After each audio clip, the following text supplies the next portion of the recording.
നിനക്ക് ഈ നിൽക്കുന്ന സ്ത്രീനെ അറിയാമോ? ഇല്ല, അറിയില്ല സാറേ, അറിയില്ല. ഇപ്പൊ അവര് കണ്ണി കുരു 15 വർഷം എന്റെ പിന്നാലെ നടന്ന് എന്നെ ചതിച്ചിട്ട് ഇപ്പൊ നിനക്ക് എന്നെ അറിയാമല്ല അല്ലടാ. നമ്മുടെ വേലക്കാരി ഉണ്ണിമേരി. ഉണ്ണിമേരി എന്നാണ് ഇവരുടെ പേര്. അല്ല, ആ പേരുള്ളോണ്ടല്ലേ ഞാൻ ഇവിടെ വേലക്കാരി ആക്കിയത്. ഇല്ലെങ്കിൽ ആ പടിക്ക് പുറത്ത് നിൽക്കാൻ പറഞ്ഞാ. പടിക്ക് പുറത്ത് നിർത്തണമായിരുന്നു.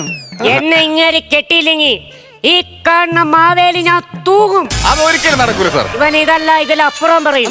പറയും.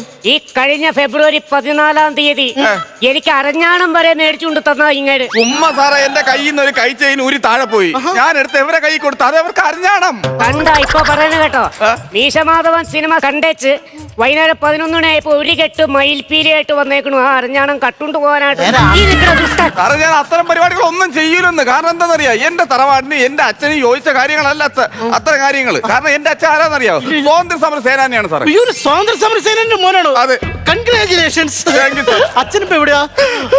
ആവളന്നിരിക്കുവാണോ? അല്ല, അച്ഛൻ മരിച്ചുപോയി. എങ്ങനെയാ മരിച്ചതെന്ന് അറിയോ? ഇല്ല, വല്ല സമരത്തിൽ പങ്കെടുത്തായിരിക്കും. സമരത്തിൽ പങ്കെടുത്തല്ല, പിന്നെ ആറ്റിങ്കടയിൽ കുളിക്കട കാണാൻ വേണ്ടി പോയിരുന്ന ഒരു ചേച്ചി 500 വാർസോപ്പ് എടുത്ത ഒറ്റ ഏറ് അത് കൊണ്ടാ ഈ കിളവൻ ചത്തത്.